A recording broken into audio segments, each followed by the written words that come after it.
جماعت اسلامی کا امیر منتخب ہونے پر سراج الحق نے حافظ نعیم الرحمن کے لیے پیغام جاری کر دیا۔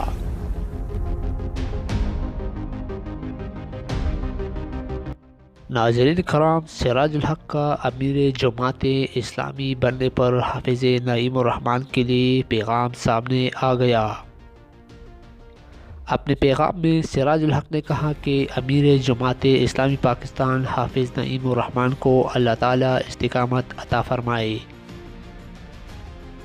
اور اللہ تعالیٰ حافظ نعیم کے انتخاب کو پاکستان جماعت اسلامی امت مسلمہ کے لیے خیر و برکت کا ذریعہ بھی بنائے۔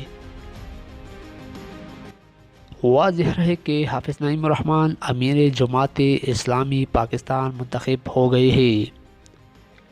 حافظ نعیم الرحمن جماعت اسلامی کے چھٹے امیر منتخب ہوئے ہیں اور وہ 2029 تک جماعت اسلامی کے امیر رہیں گے۔